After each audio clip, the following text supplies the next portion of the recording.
आया, जग से इतना प्यार किया,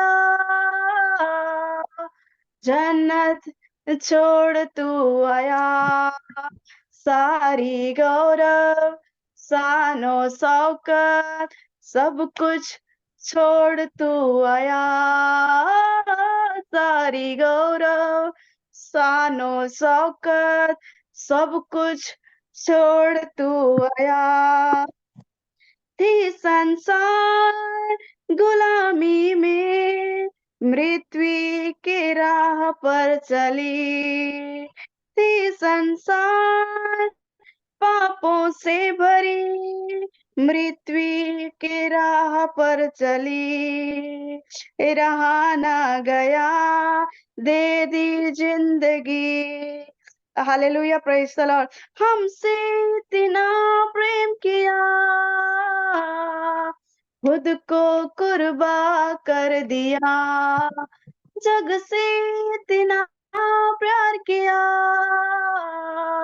खुद को कुर्बा कर दिया, अपनी गौरव शानो शौकत सब कुछ छोड़ तू आया, अपनी गौरव शानो शौकत सब कुछ छोड़ तू आया।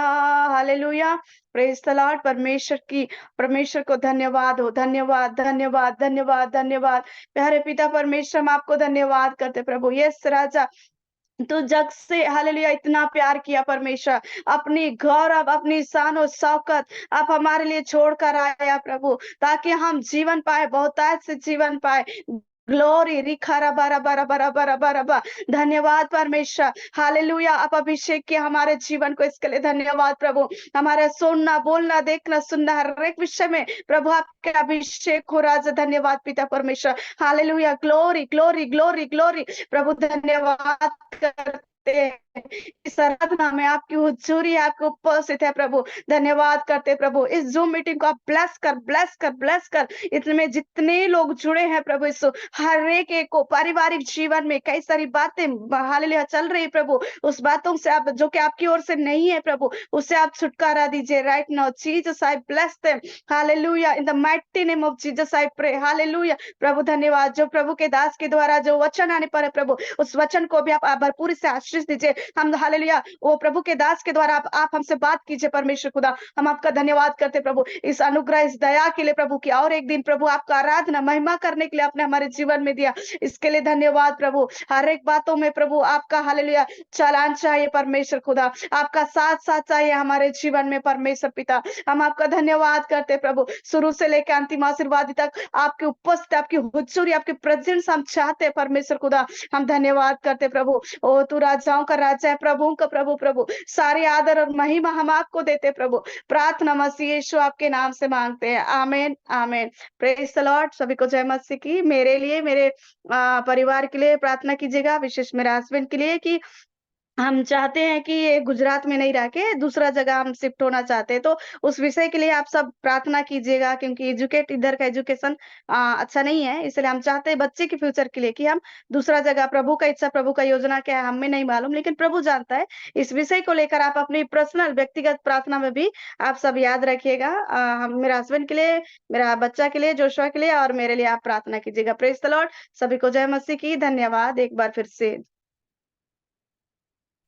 बहुत बहुत धन्यवाद। आ बहुत सुंदर भाव में आम वर्शिप माध्यम कड़ाई ने प्रभु का नाम धन्यवाद हो। प्रभु गौरवान्वित हुंतु। आई समय आम मेरी सिस्टर परिवार निमंते प्रार्थना करवा, जो समस्त प्रार्थना अनुरोध कले से निमंते प्रार्थना करवा। एवं यही समय आम उपस्थित अच्छु, ठीक समय आम पहुंचीचु। यही समय आम माना जहाँकि आत्मिक आमने ग्रहण करवा और से निमंते प्रार्थना करवा। आम मध्य आमर पवित्र जेना आज्ञा अच्छा। आज्ञा नमस्कार। नमस्कार नमस्कार। जो सिस्टर आम आराधना माध्यम कड़ाई ने निमंते प्रार्थना करेंगे एवं वक्ता निमंते प्रार्थना करेंगे। शॉर्टली आसंतु प्रत्येक मोर आंतरिक नमस्कार। नमस्कार। स्वर्ग जहार सिंहासन, पृथ्वी ताहार पादपीठ, से पादपीठ रे ए लोक मान को तुम्हें दत्त पुरस्कार भाव रे देइछ। ए लोक मान को तुम्हें जगत रे देई प्रभु, ए लोक मान को प्रभु विनष्ट न करबा पय तमर इच्छा, जेपरि तमर से अनंत राज्य रो अधिकार करिवे, जेपरि तमर दक्षिण पार्श्वर भावे, जेपरि तमर संतान संतति हेबे, सेति पाए प्रभु जगतर प्रभु समस्त को तुम उद्धार करबा पाई स्वर्ग सुख परित्याग करी ए जगत को अवतरण कल। प्रभु मो निमंते जगतर समस्त मानव जाति निमंते उद्धार करबा पाई प्रभु तुम्हें क्रूसार्पित हल, रक्त जराइल, जीवन दल। प्रभु तुम आमान को प्रेम कल बापा, ए पर्यंत आमान को अनुग्रह करी आज दिन मध्य तुम्हें देइछ तुम सेवा कर कार्य करबा पाई, तुम निकटवर्ती हेबा पाई, तुम राज्यर अधिकार करिया प्रस्तुत हेबा पाई आज मध्य एक सुजोग दे एक दिन देइछ बापा। ए प्रत्युषरे कारण तुमर से नाम रे बसी प्रभु तुमर ध्यान प्रार्थना करबा सहित प्रभु आमे जेपरि प्रस्तुत हबो, जेपरि हमर पाप परिष्कार हबो, जेपरि हम निर्मल हबो, धोत हबो, सेति पाए तुमे प्रिय दासंक दे मते वाक्य रखिछ। सदा बेले आमे वाक्य सुनुछु प्रस्तुत निमंते प्रभु बापा मान को जीवन रे तुमे कथा को जो द्वारा में प्रस्तुति हेई प्रभु अनंत राज्य पे अधिकार हेबा पाई प्रस्तुत जीवन काटिबो, एति तुमे दया कर प्रभु। वास्तव भाव में पुनर्दिन दल ए प्रत्युषरे रियल मिनिस्टर ऑफ इंडिया तरफ ए जूम माध्यम रे प्रभु बसु बसु तुम प्रिय दासी हाँ प्रभु वास्तव भाव में एक गुजरात राज्य प्रभु एक विपद राज्य अटे। हाँ प्रभु अधिक हिंदू बहुल राज्य रे रही अछंती हेले मध्य से तुमको भय कर जीवन काटि धन्यवाद दउछु। तांकर वार्शिप तांकर आराधना प्रभु वास्तव भाव में एक हृदय स्पर्शी वार्शिप अटे प्रभु। से भौणी को तुम चरण देउछु, तुम हस्त देउछु, तुमको स्मरण समर्पण करुछु बापा। तुम्हें तांको शेष संध्या पर्यंत एपरी मन आत्मा दियो, एपरी तुम से आराधना करिवे, विश्वास करिवे, स्तुति प्रशंसा करबा सहित जीवन काटिबे, तुम्हें दया करो। तांकर ए प्रभु जो छुआ मैंने अच्छे हाँ से मैंने पाठ पढ़ा असुविधा बोली से मैंने कहते प्रभु हाँ प्रभु तुम्हें दया कर वास्तव भाव में को देइथिबा दत्त पुरस्कार पुत्र संतान मान को तुम्हें दया कर जेपरि से मैंने उत्तम ज्ञान रे से मैंने पढ़ाइबा को पारिबे, तुम्हें दया कर एवं तांको स्वामी को तुम हस्त रे समर्पण करूछु बापा। तुम इंगित रे चलिबा पाई, तुम सेवा कार्य रे चलिबा पाई, तुम नाम रे बढ़िबा पाई, तुमको विश्वास करिबा पाई दृढ़ भाव में जेपरि तुम नाम रे रहिबे, एति पाई से परिवार को तुम हस्त रे समर्पण करूछु बापा। तुम्हें दया करो, तुम्हें दया करो, तुम्हें दया करो प्रभु। से परिवार प्रभु जेपरि कन्यल परिवार को हेबाक पारिबे, से परिवार जेपरि तुम नाम रे बढ़िबा को पारिबे, ख्रीष्टीय परिवार भाव में से प्रभु शेष संध्या पर्यंत रहिबा को पारिबे, तुम्हें दया करो। मध्य आज ये समय आम प्रभु उपस्थित रहीछु। आज तुम प्रिय दास को मनोनीत करिछ, तुम प्रिय दास को तुम्हें मनोनीत करिछ। आमानकर आत्मिक मान्ना आम जेपरि प्रभु ग्रहण करिबो, भोजन करिबो, आत्मिक मान्ना द्वारा आत्मिक भाव में बढ़िबो, बंचिबो प्रभु। आगामी समय तुम से नेता नेत्री हेबाक पारिबो, तुम से प्रभु संतान संतति हेबाक पारिबो। एतिपाई आमानको तुम्हें से श्रवण करियो वाक्य तुम्हें आशीर्वाद कर। प्रिय दास को तुम हस्त देउछि बापा, तांको मध्य तुम से अलौकिक पवित्र आत्मा शक्ति, अलौकिक पवित्र आत्मा शक्ति रे तांको आपुरी रख, मुखाग्र कथा कह जो द्वारा तांकर वाक्य प्रभु जेतेक ताको स्मरण शक्ति दियो, वाक्य परिप्रकाश करिवे, से वाक्य आमे सुनिबो, ग्रहण करिबो, विश्वास करी वाक्य अनुसार कर्मकारी हेबाक पारिबे, तुम दया कर। प्रिय तुम से वर्धन भाई मध्य महाशय मध्य से परिचालना करुछंती प्रभु। हाँ बापा से जीवन तुम्हें जानिछ, उत्तम जीवन भाव में जीवन यापन करुछंती। आगामी समय मानकरे जेपरि तुम नाम रे बढ़िबे, बंचिबे, एतिपाई तुम्हें दया कर एवं एहीपरि आध्यात्मिक भाव में जेपरि बढ़िबा पाई से तुम्हें साहाय्य कर। तुम से समस्त विषय तुम्हें तांको आशीर्वाद कर। ए समस्त प्रार्थना प्राणकर्ता प्रभु यीशु ख्रीष्ट नाम रे मागुछि पिता, आमेन आमेन आमेन। थैंक यू, धन्यवाद। समस्त विषय बोझ सहित प्रार्थना करू प्रभु आपको आशीर्वाद करंतु। एई समय आसंतु आम मानकर मध्य सुपरिचित आमानकर वक्ता महोदय अछंती आउ एई समय तांको मु स्वागत करे आमानकर पालक रेव जुगल जना आज्ञा आउ तांगे अनेक वर्ष हला तो कटक रही पालक सेवा करी आसुअछंती और तांकरी बहुत सुंदर वाक्य अनेक थर आम श्रवण करियछु आज मध्य पुनर्बार आम श्रवण करवा आउ तांको उत्तम कंठ मध्य देई अछंती उत्तम भाव से गीत मध्य परिवेषण करुछंती एवं आज दिन में आम तांको पाई आम स्वागत भाग्यवान मन करियछंती एई समय रे आसंतो आम तांको करताल द्वारा स्वागत करवा आज्ञा नमस्कार प्रेज द लॉर्ड आउ एई समय रे आपणकर समय आपण आम पड़े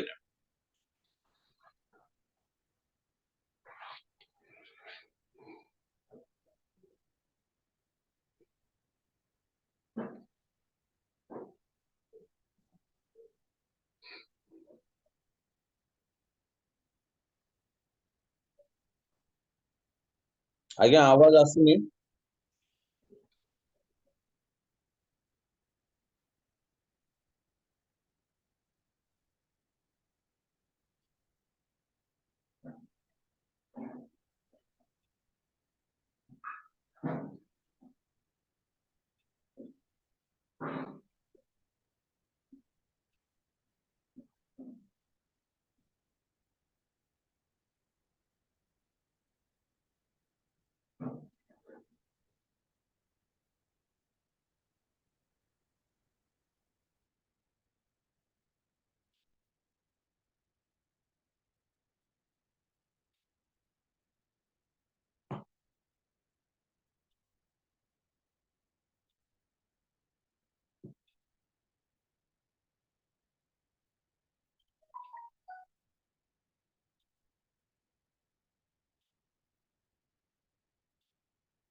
लोगोस आज्ञा जेना आज्ञा आसिया पर्यंत गोटे गीत ताको कहंतु गोटे छोट कोरस गोटे गाइबे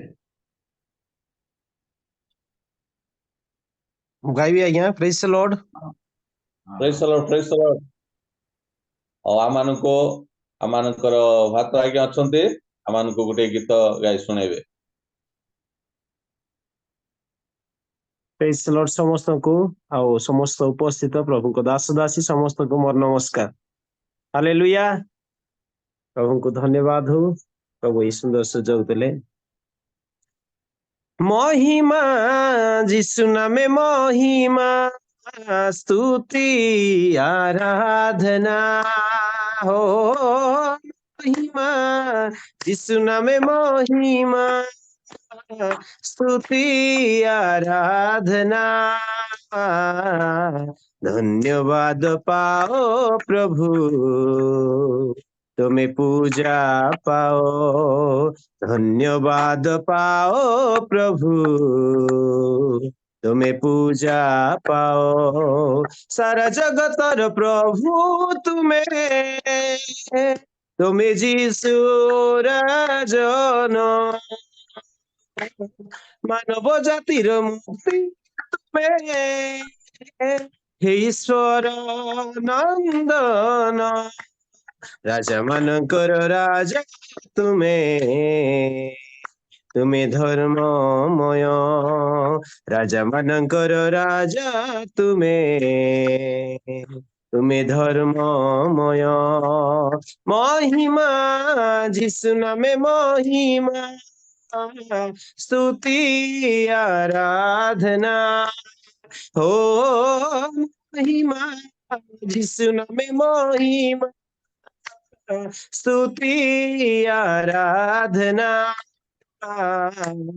धन्यवाद पाओ प्रभु तुम्हें पूजा पाओ धन्यवाद पाओ प्रभु तुम्हें पूजा पाओ महिमा जिसु नामे महिमा स्तुति आराधना हो महिमा जिसु नामे महिमा स्तुति आराधना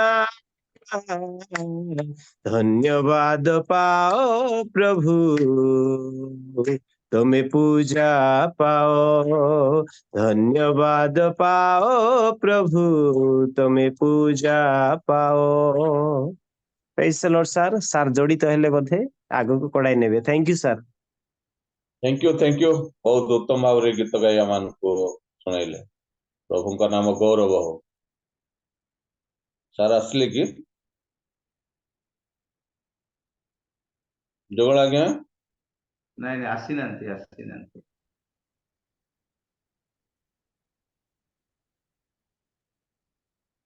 हेले मु कंप्लीट कर देबी गीत आज्ञा ହଁ हालेलुया प्रशंसा सजाइबी ମୁଁ ତାଙ୍କ ଅନୁଗ୍ରହର ସାକ୍ଷୀ ହେବି ପ୍ରତି ମୁହୂର୍ତ୍ତେ ମୁଁ ତାଙ୍କ ଅନୁଗ୍ରହର ପ୍ରଶଂସା ସଜାଇ ମୁଁ ତାଙ୍କ ଅନୁଗ୍ରହର ସାକ୍ଷୀ ହେବି ପ୍ରତି ମୁହୂର୍ତ୍ତେ ମୋ ତ୍ରାଣ କର୍ତ୍ତାଙ୍କର ପ୍ରଭୁ ମାନଙ୍କର ପ୍ରଭୁ ତୁମେ ଧର୍ମମୟ ପ୍ରଭୁ ମାନଙ୍କର ପ୍ରଭୁ ତୁମେ ଧର୍ମମୟ ମହିମା ଯୀଶୁ ନାମେ ମହିମା स्तुति आराधना हो महिमा जिसु नामे महिमा स्तुति आराधना धन्यवाद पाओ प्रभु तुम्हें पूजा पाओ धन्यवाद पाओ प्रभु तुम्हें पूजा पाओ महिमा जिसु नामे महिमा स्तुति आराधना हो महिमा जिसु नामे महिमा स्तुति आराधना धन्यवाद पाओ प्रभु तुम्हें पूजा पाओ धन्यवाद पाओ प्रभु तुम्हें पूजा पाओ praise the lord praise the lord hello शुभुची हाँ शुभ जाऊँ आज्ञा ओके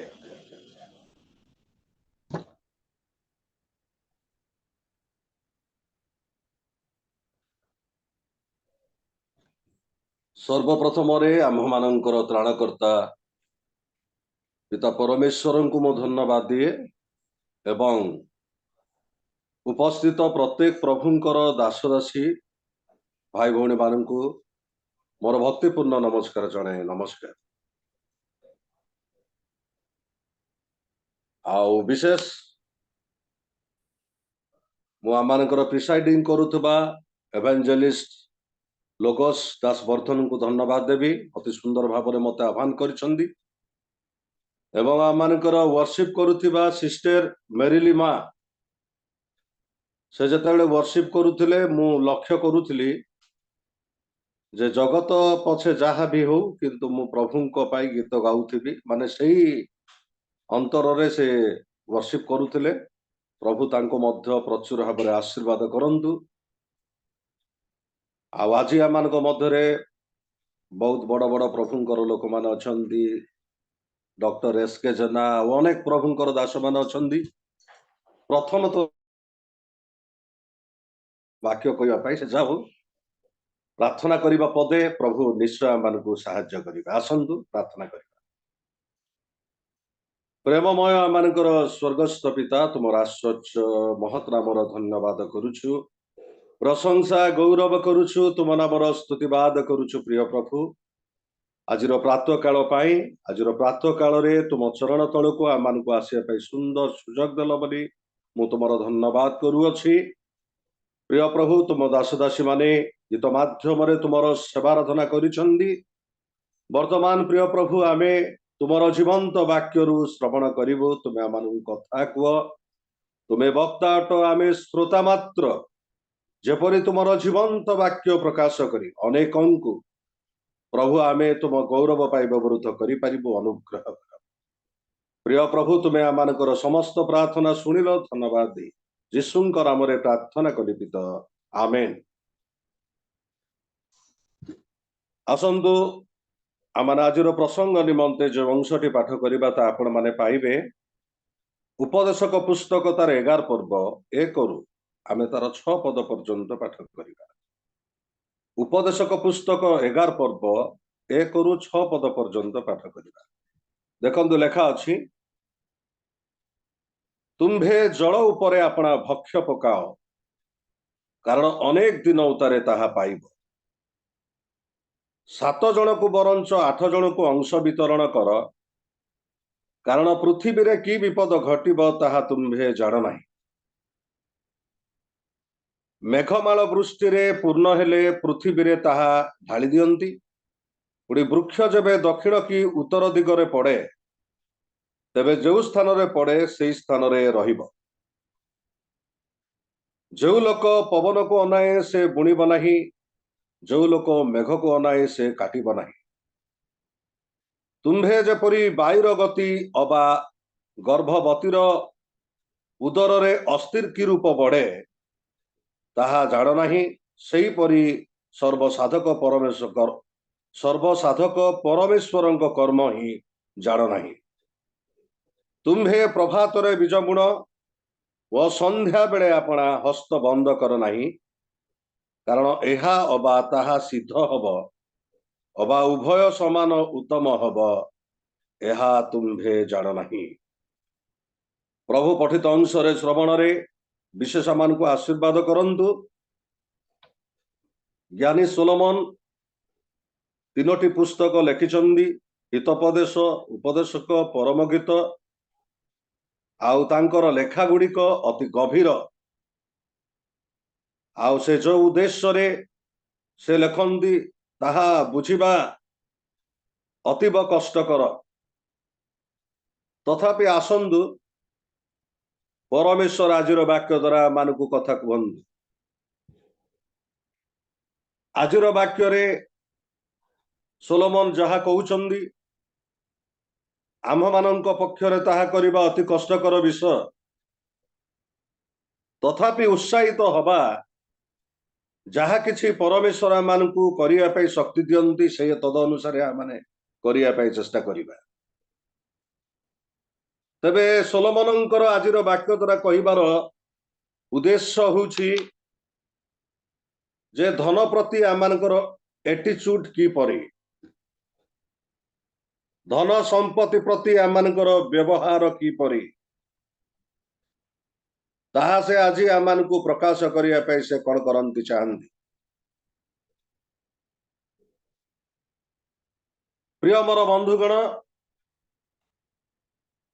आमने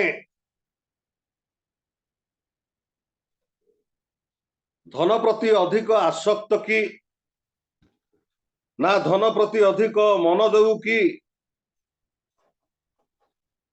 ना ताकू प्रभुंक पाई आमने व्यवहार करू। आजिर वाक्य द्वारा परमेश्वर मान को शिक्षा देवा पाई चाहती।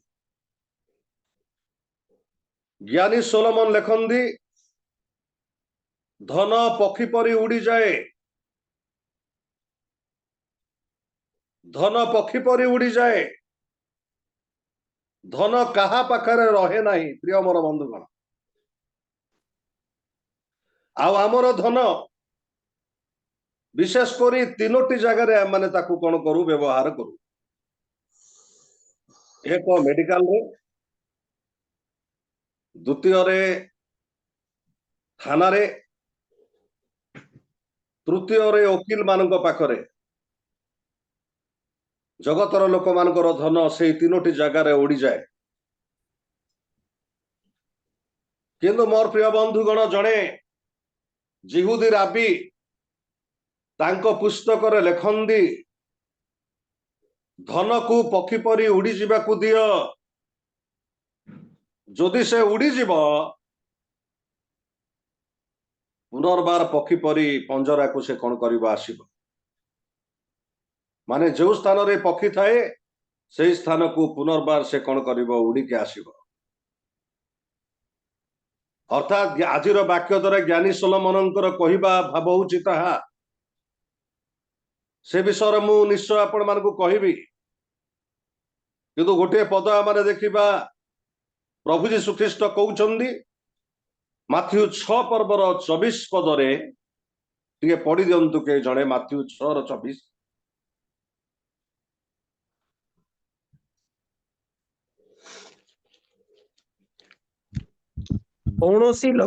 କୌଣସି ଲୋକ ଦୁଇ ପ୍ରଭୁଙ୍କର ଦାସ ହୋଇପାରେ ନାହିଁ, କାରଣ ସେ ଜଣଙ୍କୁ ଘୃଣା କରିବ ଓ ଅନ୍ୟ ଜଣଙ୍କୁ ପ୍ରେମ କରିବ, ଅଥବା ଜଣଙ୍କ ପ୍ରତି ଅନୁରକ୍ତ ହେବ ଓ ଅନ୍ୟ ଜଣଙ୍କୁ ଅବଜ୍ଞା କରିବ।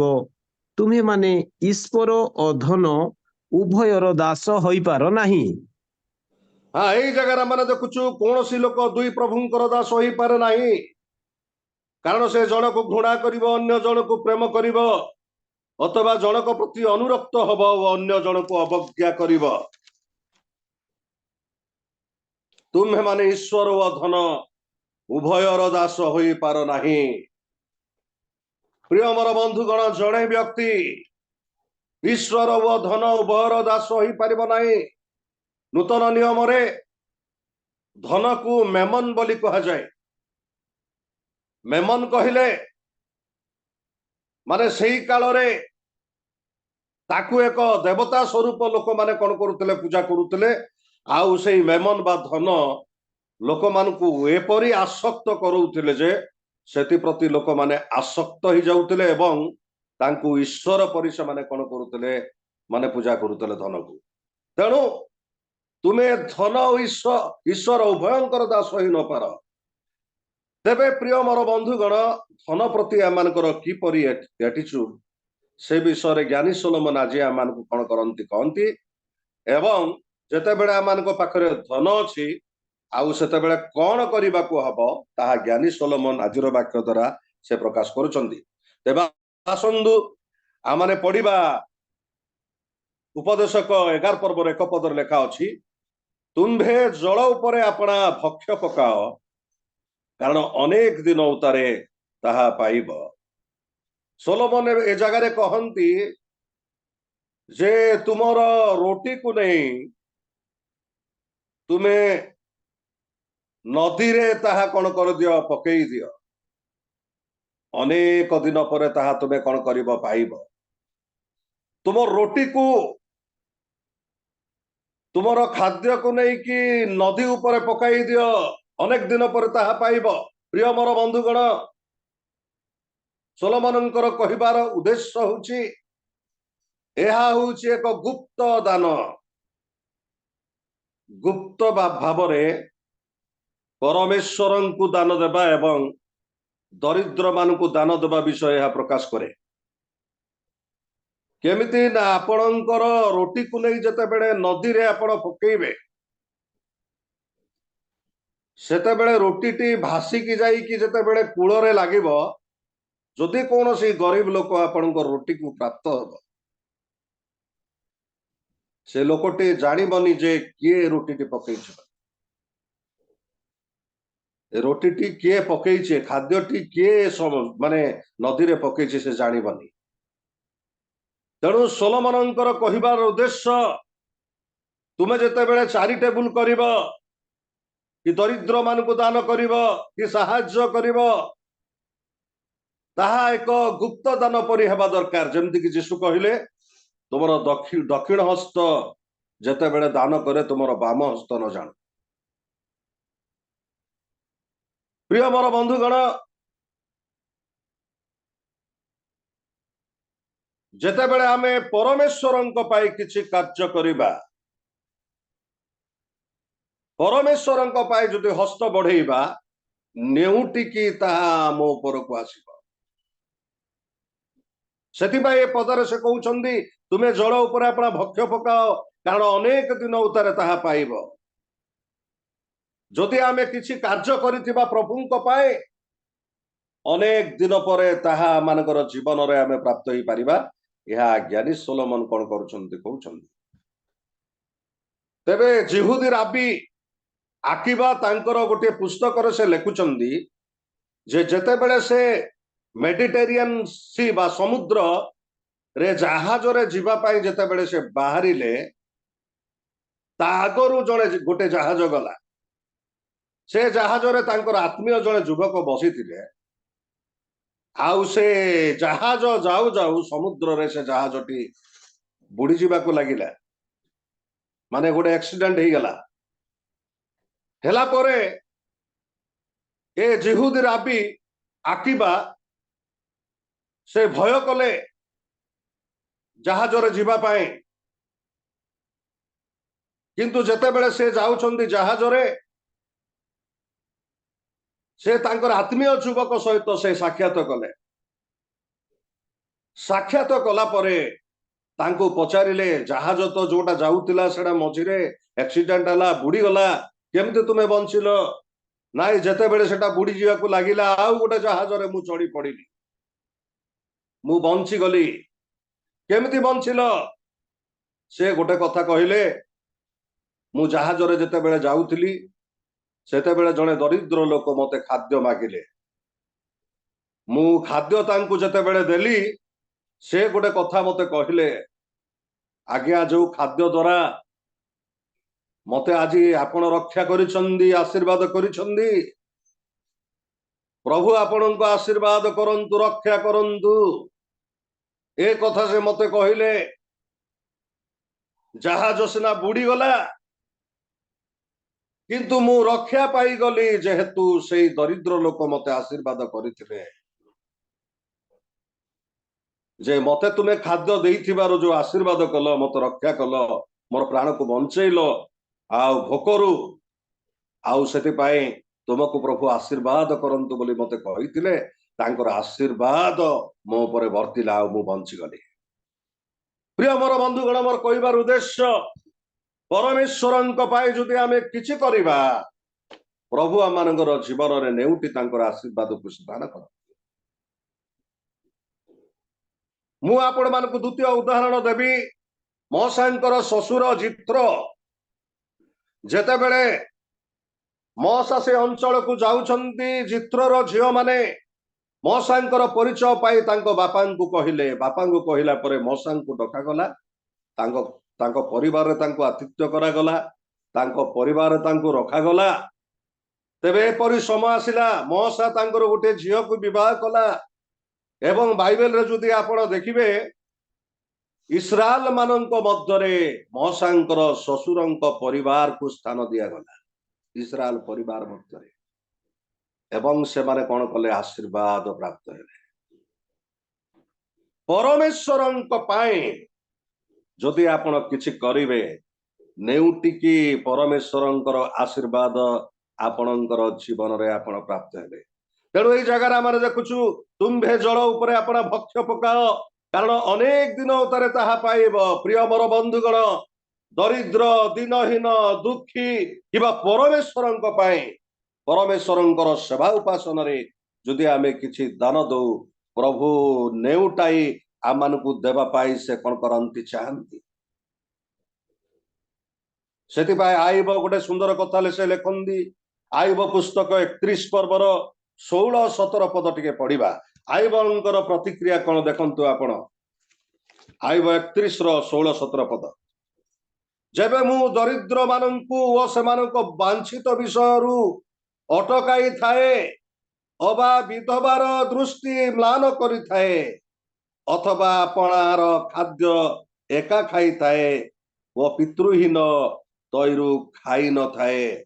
ଅର୍ଥାତ୍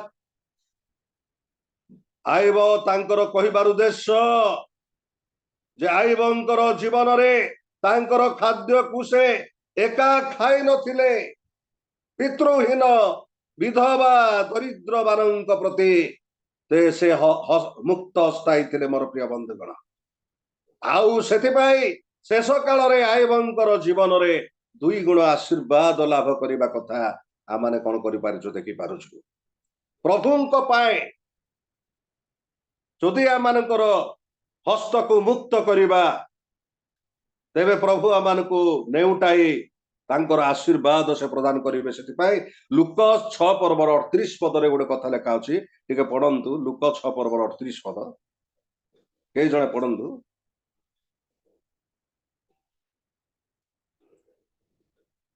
ସେଟା ଲେଖା ଦାନ ଅଛି, କର ପଢନ୍ତୁ। ତାହା ହେଲେ ତୁମମାନଙ୍କୁ ଦାନ ଦିଆଯିବ।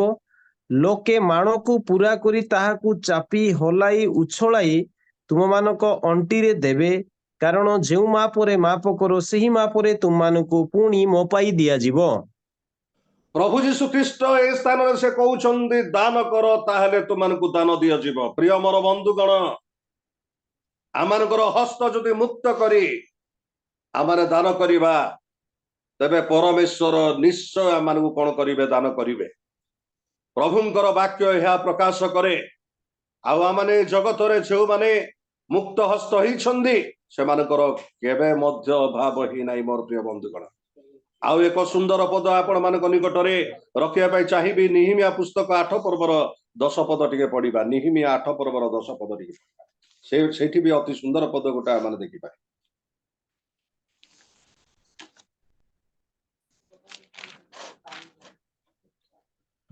ଆଉ ସେ ସେମାନଙ୍କୁ କହିଲା, ଆପଣା ଆପଣା ପଥରେ ଯାଅ, ଚିକ୍କଣ ଦ୍ରବ୍ୟ ଭୋଜନ କର ଓ ସୁନିଷ୍ଟ ଦ୍ରବ୍ୟ ପାନ କର ଓ ଯାହା ନିମନ୍ତେ କିଛି ପ୍ରସ୍ତୁତ ହୋଇନାହିଁ ତାହା ନିକଟକୁ ଅଂଶ ପଠାଅ, କାରଣ ଆଜି ଦିନ ଆମ୍ଭମାନଙ୍କ ପ୍ରଭୁଙ୍କ ଉଦ୍ଦେଶ୍ୟରେ ପବିତ୍ର ଅଟେ। ତୁମେ ମାନେ ଦୁଃଖିତ ନ ହୁଅ, ତେଣୁ ସଦାପ୍ରଭୁ ବିଷୟକ ଆନନ୍ଦ ତୁମ୍ଭମାନଙ୍କର ବଳ ଅଟେ। ପ୍ରିୟ ମୋର ବନ୍ଧୁଗଣ, ଏଇଠି ଏଜରା ଯାଜକ ସେ କଣ କରୁଛନ୍ତି? ଯେ ଇସ୍ରାଏଲ ଲୋକମାନଙ୍କୁ କହୁଛନ୍ତି ଯେ ଯାଅ, ଚିକ୍କଣ ଦ୍ରବ୍ୟ ଭୋଜନ କର, ସୁନିଷ୍ଟ ଦ୍ରବ୍ୟ ପାନ କର, ଯାହା ନିମନ୍ତେ କିଛି ପ୍ରସ୍ତୁତ ହୋଇନାହିଁ ତାହାକୁ ତୁମେ କଣ କର? ଅଂଶ ପଠାଅ। ପ୍ରିୟ ମୋର ବନ୍ଧୁଗଣ, ଯେଉଁମାନଙ୍କ ପାଖରେ ଖାଦ୍ୟ ନାହିଁ କି ପ୍ରସ୍ତୁତ ହୋଇନାହିଁ ସେମାନଙ୍କୁ ତୁମେ କଣ କର? ଅଂଶ ପଠାଅ। ଏ ଚାରିଟେବୁଲ କାର୍ଯ୍ୟ ହଉଛି ଈଶ୍ୱରଙ୍କ ଦୃଷ୍ଟିରେ ଏକ ଧାର୍ମିକର କାର୍ଯ୍ୟ। ଆଉ ଏହି କାର୍ଯ୍ୟ ଯେଉଁମାନେ କରନ୍ତି ପ୍ରଭୁଙ୍କର ଆଶୀର୍ବାଦ ସେମାନଙ୍କର ଜୀବନରେ ସେମାନେ ଲାଭ କରିବେ। ସେଥିପାଇଁ ହିତୋପଦେଶ 19:17 ପଦରେ ଲେଖା ଅଛି ଯେ ଦରିଦ୍ରକୁ ଦୟା କରେ, ସେ ସଦାପ୍ରଭୁଙ୍କୁ ଋଣ ଦିଏ। ଆଉ ସଦାପ୍ରଭୁ କାହାରି ଋଣୀ ହେବା ପାଇଁ ସେ ଚାହାନ୍ତି ନାହିଁ। ଆଉ ଯେଉଁମାନେ এই କାର୍ଯ୍ୟ କରନ୍ତି ପରମେଶ୍ୱର ସେମାନଙ୍କୁ ନେଉଟି ତାଙ୍କର ଆଶୀର୍ବାଦକୁ ସେ କଣ କରନ୍ତି? ପ୍ରଦାନ କରନ୍ତି। ପ୍ରିୟ ମୋର ବନ୍ଧୁ, ତେଣୁ ଆମେ ଦେଖୁଛୁ, ତୁମ୍ଭେ ଜଳ ଉପରେ ଆପଣ ଭକ୍ଷ ପକାଅ, କାରଣ ଅନେକ ଦିନ ଉତ୍ତାରେ ତାହା ପାଇବ। ଯଦି ଆମମାନେ ପ୍ରଭୁଙ୍କ ପାଇଁ ଦାନ ଦଉ, ଦରିଦ୍ର ମାନଙ୍କ ପାଇଁ ଦାନ ଦଉ, ପ୍ରଭୁ ଅନେକ ଦିନ ପରେ ଆମମାନଙ୍କୁ କଣ କରିବେ? ତାର ଶୁଦ୍ଧ ସହିତ ଆମମାନଙ୍କୁ ସେ ଦାନ କରିବେ। ଏହା ହଉଛି ନିରାଟ ସତ୍ୟ କଥା। ତାପରେ 2 ପଦ ଟିକେ ଆମମାନେ ପଢିବା। 2 ପଦ ପଢିବା। 7 ଜଣକୁ ବରଞ୍ଚ 8 ଜଣକୁ ଅଂଶ ବିତରଣ କର, କାରଣ ପୃଥିବୀରେ କି ବିପଦ ଘଟିବ ତାହା ତୁମ୍ଭେ ଜାଣ ନାହିଁ। ଏଠି 2ଟି କଥା ଆମେ ଦେଖିପାରୁଛୁ। କଂସରେ 2ଟି କଥା ମୁଁ କହିବି। 7 ଜଣଙ୍କୁ ବରଞ୍ଚ 8 ଜଣକୁ ଅଂଶ ବିତରଣ କର। ଜିହୁଦୀ ରାବି ଆକିବା ସେ ତାଙ୍କ ପୁସ୍ତକରେ ଲେଖନ୍ତି ଯେ 7 ଜଣଙ୍କୁ, ଅର୍ଥାତ୍ ମାନେ ସେ ଯେମିତି ଲେଖୁଛନ୍ତି, ମୁଁ ଆପଣମାନଙ୍କ ନିକଟରେ ପ୍ରକାଶ କରିବା ପାଇଁ ଚାହିଁବି। 7 ଜଣଙ୍କୁ କହିଲେ ସେ ଲେଖନ୍ତି 7 ଦିନ ପର୍ଯ୍ୟନ୍ତ ତୁମେ କଣ କର? ସପ୍ତାହକୁ 7 ଦିନ, 7 ଦିନ ପର୍ଯ୍ୟନ୍ତ ତୁମେ ଦାନ ଦିଅ। 7 ଦିନ ସରିଗଲା ପରେ ଆଉ ଗୋଟେ ସପ୍ତାହ ଆସୁଛି। ସେ ସପ୍ତାହର ପ୍ରଥମ ଦିନ 8 ଦିନ। ସେ 8 ଦିନରେ ମଧ୍ୟ ତୁମେ କଣ କର? ଷ୍ଟାର୍ଟ କର ତୁମର ଦାନ ଦେବା ବିଷୟ। ଏ କଥା ଜିହୁଦୀ ରାବି ଆକିବା ସେ କଣ କରନ୍ତି? ତାଙ୍କ ପୁସ୍ତକରେ ଲେଖନ୍ତି। ଯେହେତୁ ସେମାନେ ହିବ୍ରୁ ପୁସ୍ତକକୁ ବା ହିବ୍ରୁ ବାଇବେଲକୁ ସେମାନେ ନିଜେ ପଢନ୍ତି, ତାର ଅର୍ଥକୁ ସେମାନେ ଜାଣନ୍ତି। ତେଣୁ ଏ ଜାଗାରେ ସେ କଣ କରୁଛନ୍ତି? ସେ କହୁଛନ୍ତି ଯେ 7 दिन पर्यंत सप्ताह को 7 दिन तेणु 7 दिन पर्यंत तुम्हें कौन कर दान दिय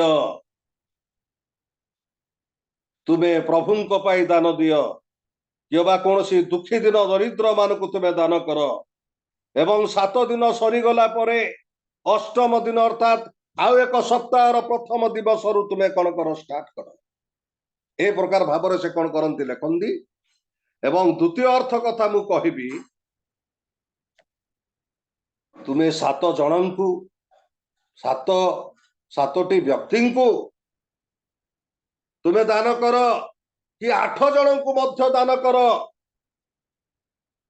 दान देवा पाए काहाकू मु देवी आकु देले मु आशीर्वाद पाइबी ताकू देले मु आशीर्वाद पाइबी ताहा तुम्हें कर नाही किंतु तुम्हें 8 जन को तुम्हें दान कर तेबे से 8 जन भितरु जे कौन सी लोक द्वारा तुम्हें आशीर्वाद पाइब ए कथा एई जगह माने कौन करि पारुछु देखि पारुछु सेति सोलोमन ए जगह कहउछंदी 7 जन को बरंच 8 जन को अंश वितरण कर तुम पाखरे थिबा धन को 7 जन को बरंग 8 जन को तुम्हें अंश वितरण कर अर्थात तुम्हें 8 जन को देवा भितरे कहा को मु देवी ताहा तुम्हें चिंता कर नाही किंतु तुमर अंश को तुम्हें वितरण कर से 8 जन भितर जे कौन सी व्यक्ति द्वारा आशीर्वाद तुम जीवन रे तुम्हें कौन ही पारिबो प्राप्त होइबो एवं तार खंश रे आमने देखुछु कारण पृथ्वी रे की विपद घटिबो ताहा तुम्हें जान नाही प्रत्येक मनुष्य मानक प्रति विपद रहिछि केते बेले विपद तुम ऊपर को आसीबो आउ जेते बेले विपद तुम ऊपर को आसीबो आउ सेते बेले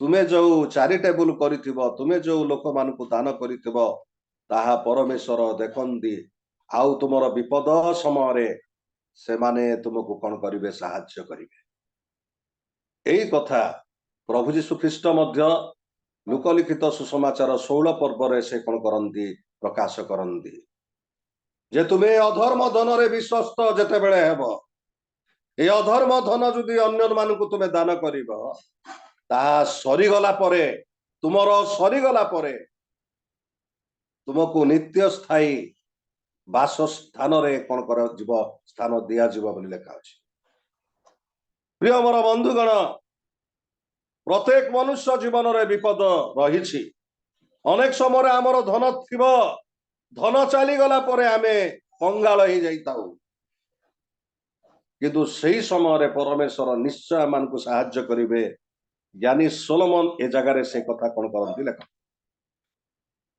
तापर आमे 3 पद पाठ करिबा 3 पद लेखा अछि मेघमाल वृष्टि रे पूर्ण हेले पृथ्वी रे ताहा ढाली दियंती सोलोमन ए जगह रे से कहउछंदी मेघमाल वृष्टि रे पूर्ण हेले मेघमाल आकाश रे जेते बेले वृष्टि पूर्ण हो जाए आउ मेघमाल कौन करे पृथ्वी ऊपर ता ढाली दिए किंतु मेघमाल भावे नहीं जे एटा बॉम्बे रे मु ढाली भी मुंबई बहुत भलो जगह बोली से चिंता करे नाही यह मु ओडिसा रे ढाली भी ओडिसा गोटे भलो जगह बोली चिंता करे नाही के बा एटा मु मद्रास रे ढाली भी मद्रास एक भलो जगह बोली से चिंता करे नाही किंतु वृष्टि रे जते बेले ताहा पूर्ण हो जाए आउ सेते बेले कौन हुए ना पृथ्वी ऊपर ताहा ढाली दिए एवं से भावे नाई मु अधा ढाली भी अधा रखिदेवी जदि मु अधा ढाली भी पूरा माने मोर बलिक रहिबो पूरा जदि ढाली देवी सरी जीव यह से भावे नाई किंतु जेते बेले मेघमाला रे वृष्टि पूर्ण हेले पृथ्वी ऊपर ताहा ढाली दिए एवं प्रिय मोर बंधु आपण माने जानती वर्षा जेते बेले पृथ्वी ऊपर ढला जाए किसी समय पर खरा हेले ताहा बाष्प होई पुनर्बार रिटर्न करे पुनर्बार बाष्प ही कि ରିଟର୍ନ କରେ ସେଇ ମେଘମାଳାକୁ ଏବଂ ତାର ଗୋଟେ ଚକ୍ର କଣ ହୋଇଥାଏ ଚାଲିଥାଏ। ଠିକ ସେହିପରି ମୋର ପ୍ରିୟ ବନ୍ଧୁଗଣ, ଯେତେବେଳେ ପରମେଶ୍ୱରଙ୍କ ପାଇଁ ଆମେ ଦାନ ଦେବା, ପରମେଶ୍ୱରଙ୍କ ପାଇଁ କିଛି କାର୍ଯ୍ୟ କରିବା, ନେଉଟି ସେ ଆଶୀର୍ବାଦ ଆମ୍ଭ ଉପରକୁ ଆସିବ। ନେଉଟି ସେ ଆଶୀର୍ବାଦ ଆମ ଉପରକୁ ଆସିବ। ଏହା ପରମେଶ୍ୱର ତାଙ୍କ ବାକ୍ୟ ଦ୍ୱାରା ସେ କଣ କରନ୍ତି କହନ୍ତି। ତେଣୁ 3 ପଦରେ 2ଟି କଥା ଆମେ ଦେଖିପାରୁଛୁ। ମେଘମାଳ ବୃଷ୍ଟିରେ ପୂର୍ଣ୍ଣ ହେଲେ ପୃଥିବୀରେ ତାହା ଢାଳି ଦିଅନ୍ତି। ପୁଣି ବୃକ୍ଷ ଯେବେ ଦକ୍ଷିଣ କି ଉତ୍ତର ଦିଗରେ ପଡେ, ତେବେ ଯୋଉ ସ୍ଥାନରେ ପଡେ ସେଇ ସ୍ଥାନରେ ରହିବ। ତାର ଖଂସରେ ଆମେ ଦେଖୁଛୁ ଗୋଟେ କଥା, ବୃକ୍ଷ ଯେବେ ଦକ୍ଷିଣ କି ଉତ୍ତର ଦିଗରେ ପଡେ, ତେବେ ଯୋଉ ସ୍ଥାନରେ ପଡେ ସେଇ ସ୍ଥାନରେ ରହିବ। ଏଠି ଯୋଉ ବୃକ୍ଷର କଥା କୁହାଗଲା, ଏହା ହଉଛି ଏପରି ବ୍ୟକ୍ତିଙ୍କୁ ବୁଝାଏ ଯେ ତାର ଖାଦ୍ୟକୁ ଜଳ ଉପରେ ପକେଇବା ପାଇଁ ସେ ଚାହେଁ ନାହିଁ। ତାର ଦାନକୁ ସେ ଦେବା ପାଇଁ ସେ ଚାହେଁ ନାହିଁ। ଆଉ ସେ ବୃକ୍ଷ ପରି ପଡି ରହିଥାଏ। କିନ୍ତୁ ତାର ଦାନକୁ, ତାର ଖାଦ୍ୟକୁ ଜଳ ଉପରେ ଢାଳିବା ପାଇଁ ସେ ଚାହେଁ ନାହିଁ। ଏପରି ବ୍ୟକ୍ତିଙ୍କ ବିଷୟରେ ଏହା ପ୍ରକାଶ କରେ ମୋର ପ୍ରିୟ ବନ୍ଧୁଗଣ। ଆଉ ଉଦାହରଣ ସ୍ୱରୂପ ବାକ୍ୟରୁ ଏକ ପଦ ଆମେ ପଢିବା, 2 ସାମୁଏଲ ତାର 25 ପର୍ବର 11 ପଦ ଟିକେ ପଢିବା। 2 ସାମୁଏଲ 25 ର 11 ପଦ ଟିକେ ପଢିବା। କେହି ଜଣେ ପଢନ୍ତୁ।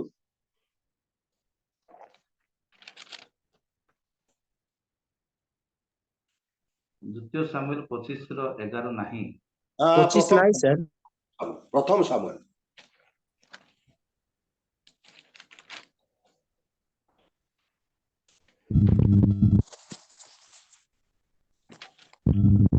ତେବେ ମୁଁ କଣ ଆପଣା ରୁଟି ଓ ଆପଣା ଜଳ ଓ ଆପଣା ଲୋମଛେଦକ ମାନଙ୍କ ନିମନ୍ତେ ହତ ପଶୁ ମାନଙ୍କର ମାଂସ ନେଇ କେଉଁ ଆଡର ଅଜ୍ଞାତ ଲୋକମାନଙ୍କୁ ଦେବି? ଏଇଠି ଆପଣ ମାନେ ଜାଣିଛନ୍ତି ପ୍ରଥମ ସାମୁଏଲ 25 ପର୍ବର ଘଟଣା। ନାବଲ ଜଣେ ଦୁଷ୍ଟ ଲୋକ ଥିଲା। ଦାଉଦଙ୍କର ଅଭାବ ସମୟରେ 10 ଜଣ ଯୁବାଙ୍କୁ ନାବଲଙ୍କ ନିକଟକୁ ପଠେଇଲେ। ଯେହେତୁ ନାବଲ ଜଣେ ଧନୀ ବ୍ୟକ୍ତି ଥିଲା, ମେସଲମ ଛେଦନ କରୁଥିଲା, ଆଉ ସେଥିପାଇଁ 10 ଜଣ ଯୁବା ଆସିକି ସେମାନେ ନାବଲକୁ କହୁଛନ୍ତି ଯେ ଦାଉଦ ପଠେଇଛନ୍ତି ଯେ ଆପଣ କିଛି ଖାଦ୍ୟ ଆମ୍ଭମାନଙ୍କୁ ଦିଅନ୍ତୁ। କିନ୍ତୁ ମୋର ପ୍ରିୟ ବନ୍ଧୁଗଣ, ନାବଲଙ୍କର ପ୍ରତିକ୍ରିୟା ଆପଣ ଦେଖନ୍ତୁ 11 ପଦରେ ସେ କଣ କହୁଛନ୍ତି।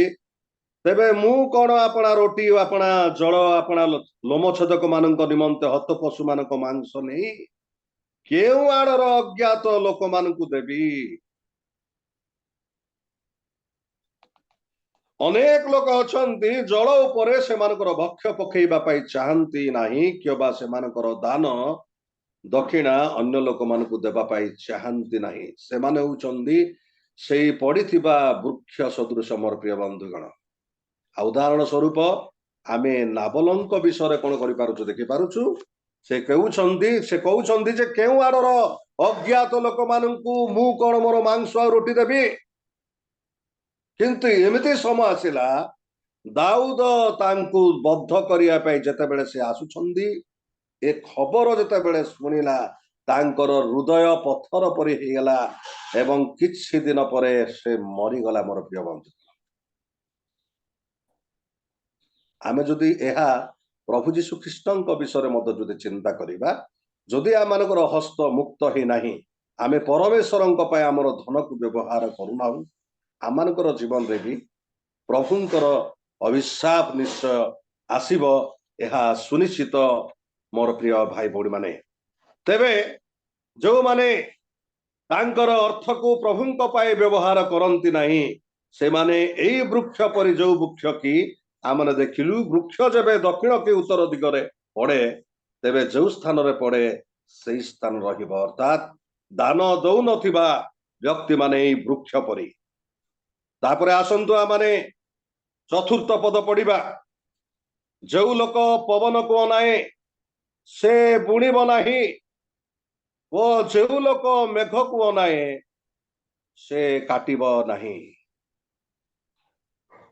प्रिय मोर बंधुगण ये चतुर्थ पदरे एपरी व्यक्ति को बुझाए जे मते मोर अमुक टंका आसिले ही मु से टंका को प्रभु को पाई देवी बोली की भाबीबा लोक मानकू बुझाए।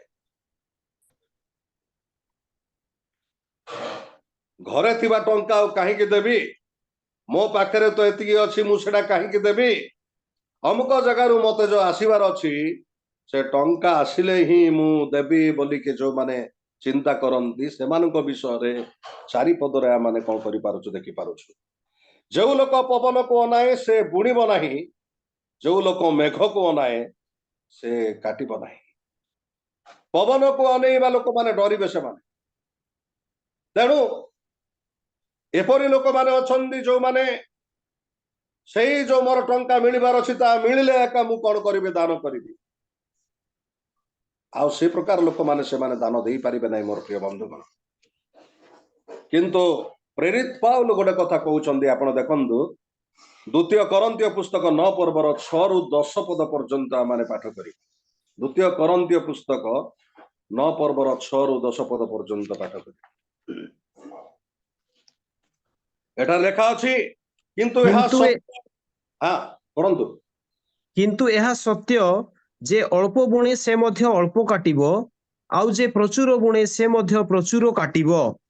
प्रत्येक जन आपना हृदय रे जेपरि संकल्प करिअछि सेहिपरि करू, कुंठित भावरे नुहे अबा बाध्य बाधकता हेतुरु नुहे, कारण ईश्वर हृष्टचित्त दाता को भलो पांती आउ समस्त विषय सर्वदा यथेष्ट रूपे पाई तुम्हें माने जेपरि समस्त उत्तम कर्म निमंते अधिकरु अधिकतर दान करिपार एथि निमंते ईश्वर तुम मानकु सर्व प्रकार अनुग्रह प्रचुर भावरे देवाकू समर्थ अटंती।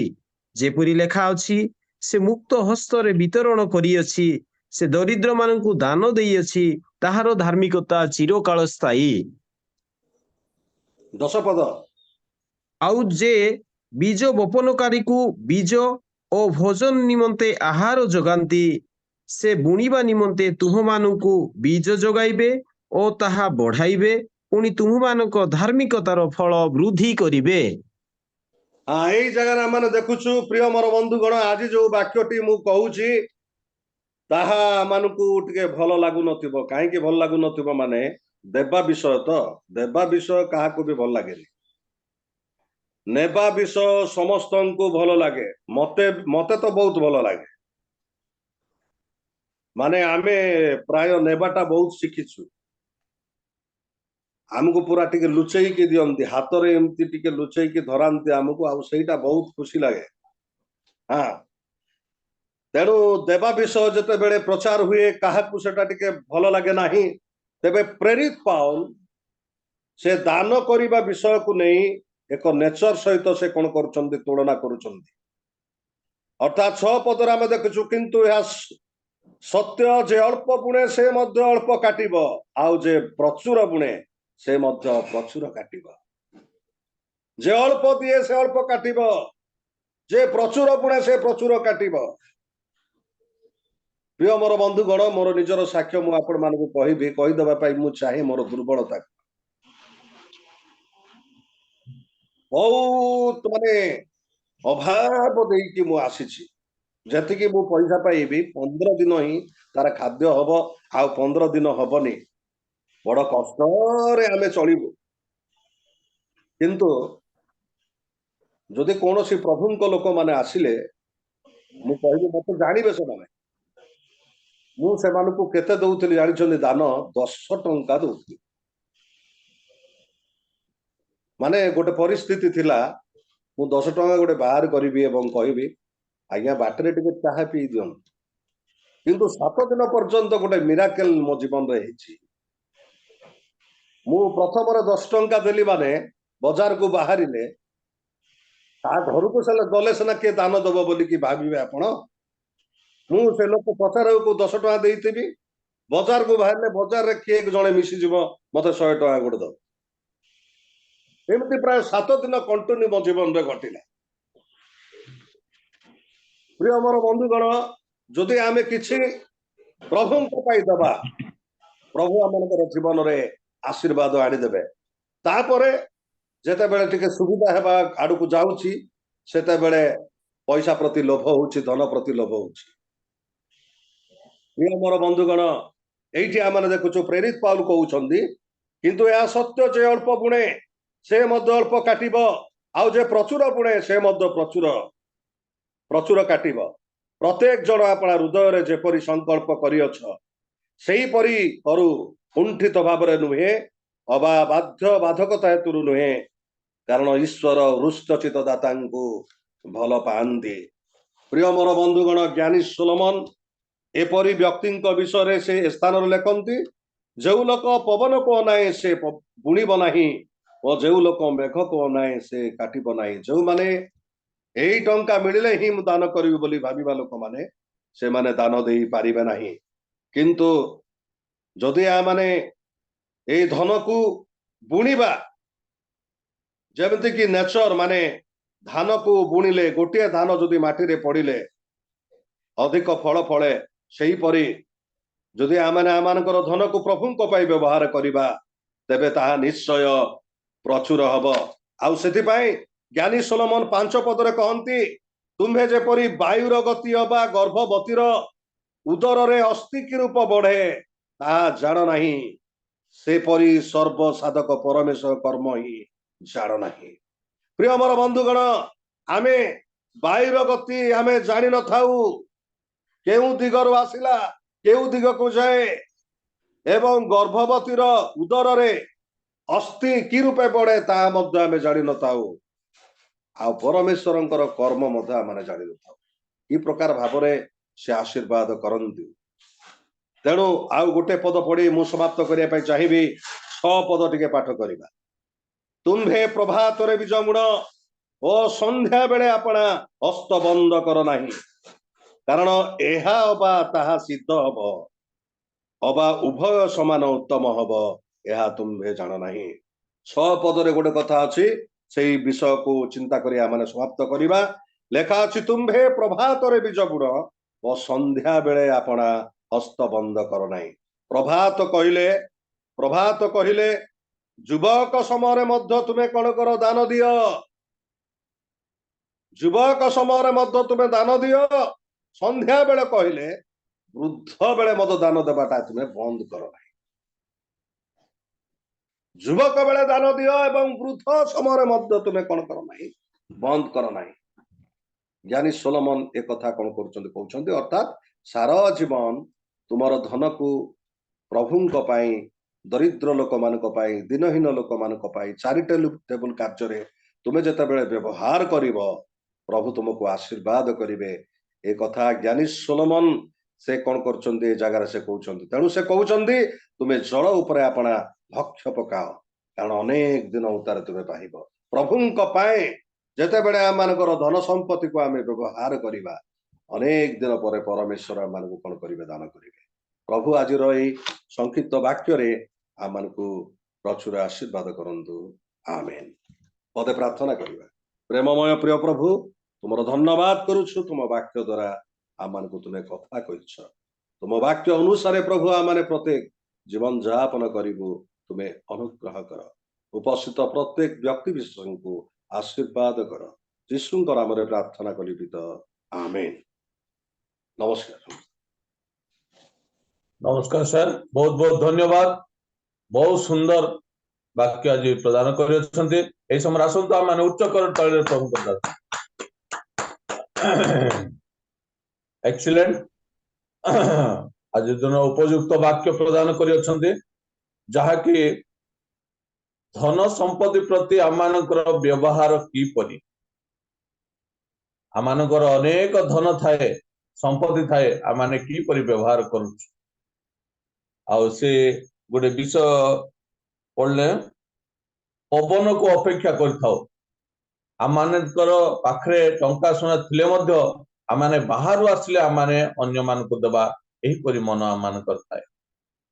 ଆଉ ଗୋଟେ ବିଷୟ, ଆଉ ଆମମାନେ ଦେବାରେ ନେବାରେ ଟିକେ ସଂକୁଚିତ ହେଇଥାଉ। ଆଉ ଲୋକେ କହନ୍ତି, ଆଉ ଆମ ଘରକୁ ଆସିଲେ ତୁ କଣ ଆଣିବୁ, ଆଉ ତମ ଘରକୁ ମୁଁ ଆସିଲେ କଣ ଦେବୁ? ଖାଲି ନେଇଯିବି ଏହିପରି ଆମ ଘରକୁ ଆଇଲେ କଣ ଆଣିବୁ, ତମ ଘରକୁ ଗଲେ କଣ ଦେବୁ? ଖାଲି ନେବା ବିଷୟ ଆମେ ଭାବିଥାଉ, କିନ୍ତୁ ଦେବା ବିଷୟ ଭାବି ନଥାଉ।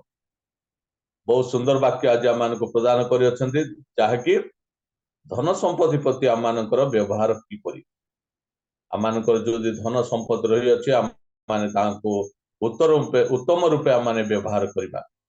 ସେଥିପାଇଁ ଯୀଶୁ କହିଲେ, ଦିଅ ତାହେଲେ ଦିଆଯିବ।